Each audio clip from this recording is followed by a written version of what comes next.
Good morning দোস্ত, welcome back to YouTube channel. আর দোস্ত, এক্সক্লুসিভ নিউ ব্লগে তোমাদের সবাইকে স্বাগত জানাই। অ্যাকচুয়ালি গাইজ আমি তো বাড়ি চলে এসেছি। আমার বাড়ি দেখতে পাচ্ছ গাইজ, অনেকদিন পরে বাড়ি এসেছি। কিন্তু আমি একদিন হয়েছে বাড়ি এসেছি, আজকে 2 নম্বর দিন। আর আমি বাড়ি আইসি, সব কিছু ভিডিও টিডিও করতে পারিনি, সেগুলো ডিটেলসে ভিডিও আস্তে আস্তে আসবে গাইজ। আর মা, ও মা কোথায় মা, এদিকে আসো, একটু দেখা দি দাও। মা গাইজ ঘরে কাজ করছে। আমি সবই জানতে পারবো তো, আচ্ছা কিছু লোক তো জানে যে কেন ভিডিও করতে পারছি না, এই সেই হ্যান ত্যান, চাপে রয়েছি, প্রেশারে রয়েছি। তো মা তো ঘরে কাজ করছে, আমি রেডি হয়ে গেছি গাইজ। আমি একটু অশোকনগরে যাবো, অশোকনগরে একটু কাজ রয়েছে। প্রশান্ত গাড়ি নিয়ে বাইরে দাঁড়িয়ে আছে। এই যে গাইজ মাও চলে আসছে, দেখে একটু হাই হাই করে দাও। হাই হাই, অনেকদিন পরে গাইজ কিন্তু মারে দেখছো গাইজ। তো যাই হোক, আমি এখন যাবো, বেরোবো। আর সারাদিনে কি কি করছে সবই তোমাদের সামনে তুলে ধরবো। আর ছোট ছোট ভিডিও আসবে যে কেন আমি ভিডিও করতে পারিনি, ডিটেলসে সবকিছু আমি তোমাদের শেয়ার করে দেবো। তো আপাতত প্রশান্ত গাইজ এখানে রেডি, এবং আমি আরো বেরোবো। ও হিরোর মতো গাইজ, আর আমি ভিলেনের মতো, দুজনে এখন অশোকনগরের দিক যাবো। আমি কিন্তু বেরোলাম এইদিকে, তো রাস্তা কিন্তু একদম পুরো নতুন গাইজ, একদম ভোট এসছে বলে একদম মনে হচ্ছে একদম নতুন রাস্তা করে দিয়েছে। দেখতে পাচ্ছি নতুন একদম। আগে আমি যখন গেছিলাম বা লাস্ট ভিডিওতে তোমরা দেখেছিলে যে রাস্তা খারাপ আমাদের এখানে, কিন্তু এখন পুরো নতুন চকচক করছে রাস্তা। আমাদের অশোকনগর আসা মানেই কিন্তু গাইজ পাম্পে আসা, আমাদের পেট্রোল পাম্পে। এই প্রশান্তটা বসে শুভঙ্করের দিকে ডিউটিতে ব্যস্ত। আমাদের অশোকনগর মানেই গাইজ এই কাটে আসা, এই কাটে এসে আড্ডা দেওয়া, বসা, ব্যবসার কাজে আসা। এই জায়গায় অশোকনগর মানে যখন আমরা বলি বেশিরভাগ কিন্তু আমরা এইখানেই আসি দোস্ত। আর এইখানেই এসে শুভঙ্করের সাথে দেখা করলাম, আমাদের কাজ মেটালাম, আরো টুকটাক কাজ আছে, সবই মেটাবো দোস্ত এক এক করে। আমাদের পাম্পে কাজ মিটে গেছে দোস্ত। তো আমরা এখন আবার যাচ্ছি। আর কোথায় যাচ্ছি ভাই? চা, গরমের চা ভাই, চা কোল্ড ড্রিঙ্ক যাও একটা খাবো, এনজয় করে খাবো গাইজ। গরম তো বছর, কোল্ড ড্রিঙ্ক খাওয়ার চিন্তা ভাবনা আমার বেশি দোস্ত, চা করে খাবো না। তো দেখা যাক কোথায় যাই, এবার সেটাই দেখা খাবো। এই হচ্ছে গরম, এখানে খেলা চলছে পুরো ময়দান, পুরো খেলায় খেলা চলছে গাইজ। তো আর খেলাম না, গরমে গেছে লস্যি থেকে। ঠান্ডা ঠান্ডা লস্যি নেওয়া হয়েছে দুজনে, এখন এটাই খাওয়াবে। আমরা তো লস্যি খাইছি, লস্যি হেভি টেস্ট ছিল, হেভি টেস্ট লস্যি। এখন এখানে স্পেশাল আমপুরা রয়েছে, আমপুরার শরবত বানানো হবে। আমপুরার শরবত খেয়ে দেখা যাক কেমন টেস্ট হয়। কি ভাই? পাপ্পি তোর গুলি মারিতে দোস্ত, এখন আমরা আমপুরা শরবত বানা, খেয়ে টেস্ট করে দেখবো। আমাদের কাছে চলে এসছে কিন্তু আমপুরার শরবত। তো ঠান্ডা ঠান্ডা হেভি মজাদার লাগছে দেখতে। অ্যান্ড ও খাচ্ছে, খেয়ে টক বলছে গাইস, টক। তো আমিও খেয়ে দেখি দোস্ত কেমন হয়েছে বিষয়টা। তো আমি খাচ্ছি এবার আমপুরা শরবত, কিন্তু সুন্দর লাগছে, টক টক টকটা। লাইফে ফার্স্ট টাইমে আমি এই আমপুরা শরবত খাচ্ছি, জাস্ট ওয়াও লাগলো। তো গাইস শরবত টরবত খেতে খেতে সোজা বাড়ি চলে গেছে, চাঙ্গা হবে। আর এখন ঘড়িতে বাজে গাইস তিনটের সময় বাড়ি চলে এসেছি। তো গাইস শরবত টরবত খেতে খেতে সোজা বাড়ি চলে গেছে, চাঙ্গা হবে। আর এখন ঘড়িতে বাজে গাইস তিনটের সময় বাড়ি চলে এসেছি। তোমরা তো দেখলে গাইস 3টের সময় বাড়ি এসেছিলাম। তো বাড়ি এসে কিন্তু রিল্যাক্সে স্নান টান করে একটা ঘুম দিয়ে, মানে খাওয়া দাওয়া করে ঘুম দিয়ে এখন উঠলাম। এখন ঘড়িতে বাজে 5টা 10-15 বাজে। মা ওই করে ঘুম দিয়ে উঠলো। তো এখন যাবো হচ্ছে আমি 9টার দিকে যাবো। 9টায় কেন যাচ্ছি গাইস, বেবিকে আনতে যাবো।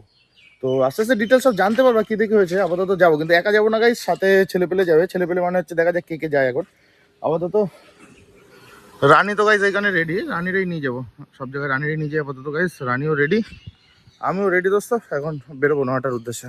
আমি তো গাইস চলে এসেছি 9টায়। তো আমি এখন বেবির কাছেই আছি গাইস। তো বেবি গাইস এইখানেই আছে। কিন্তু ঘটনা হচ্ছে আমি তোমাদের দেখাচ্ছি বেবিকে ভালোভাবে সুন্দর করে আমি তোমাদের দেখাচ্ছি, দেখো পরে জানাচ্ছি কি দেখি হয়েছে। আপাতত বেবিকে তো দেখে নাও। লাস্ট কবে বেবিকে আমি আমার কাছে দেখেছো তোমরা, আমার খেয়াল নেই, কিন্তু এখন দেখছো। তো আমি দেখাই ডিটেলসে কি হয়েছে গাইস গাড়ির। বেবিকে লুকটা অনেকদিন পরে দেখছো, এটা ভাই লাগিয়েছিল, সুন্দর লাগছে দেখতে, এটা আমার ইচ্ছে ছিল।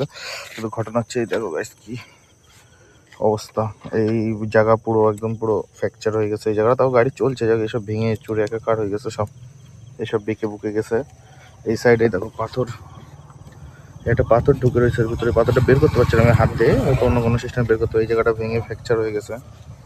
আর এইসব জায়গায় ঘষে ঘষে গেছে, এই ঘষে গেছে, এই আমার এই যেখানে মাটি কাদা টাদা রয়েছে এইসব ঘষে গেছে, এই চোখ ঘষে গেছে, এগুলো সব ঘষে গেছে। আর ডিসপ্লেট হালকা বেঁকেছে কি বেঁকে নেই আমি বুঝতে পারছি না, এগুলো উঠে গেছে কিনা আমি ঠিক বুঝতে পারছি না। যাক আমার চোখে আপাতত এইটা আর এইটা আর এই ঘষাঘষি পড়ছে, এখন দেখা যাক কি হয়। আর এখানে একটু ঘষে টষে গেছে, যেগুলো একটু ঘষে গেছে এইসব ঘষে গেছে। নর্মালি তো স্টার্ট টেস্টার্ট সবই হচ্ছে আপাতত। তো ঠিক আছে, দেখা যাক। আপাতত বাড়ি নিয়ে যাই, তো বাড়ি বলতে বাজারে নিয়ে যাবো আপাতত। আচ্ছা ইন্ডিকেটারের এই যে এখানে একটু ঘষে গেছে, এই যে এটা ঘষে গেছে পুরো। বেবিকে তো দেখলে দোস্ত, তো বেবি আমার যে কী কষ্ট হচ্ছে তোমরা কল্পনা করতে পারবে না সব দিক থেকে। তো এবার এখন নিয়ে যাবো, এখন হচ্ছে বাজারে। তো ছোটো ড্রাইভ করবে, আমি আমার রানীকে ড্রাইভ করবো এখন। তো গাইজ আস্তে আস্তে আমরা গাড়িটা নিয়ে বাড়ির দিকে যাই।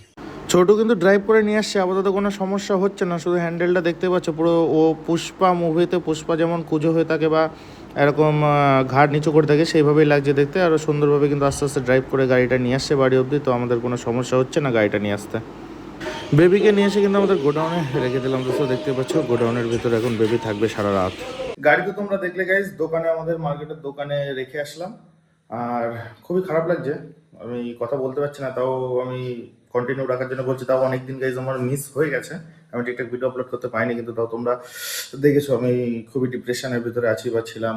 একটা জ্বর খিচুড়ি অবস্থা, সত্যি সত্যি মন মেজাজ খুবই খারাপ। আমি না ঠিকঠাক খাওয়া হচ্ছে না কিচ্ছু, মানে আমার চোখ মুখ থেকে বুঝতে পারছো কি অবস্থা। রাতের পর রাত এখন জাগছি, ঠিকঠাক ঘুমাতে পারছি না, মাথা পুরো যন্ত্রণা, সবসময় টেনশন, মানে হাজারো অনেক বিষয়ের ভিতর রয়েছে। তো আস্তে আস্তে সবই জানতে পারবো দোস্ত। তো জাস্ট আমি এই ভিডিওতে তোমাদের বললাম যে বেবি অ্যাক্সিডেন্ট হয়েছিল আমার বেবি। তোমরা ভালো করে জানো, যারা অনেক পুরনো আমার সাবস্ক্রাইবার বা ফলোয়ার আমাকে ফলো করছো, তারা অ্যাকচুয়ালি জানো বেবি কে। বেবি হচ্ছে MT-15 আমার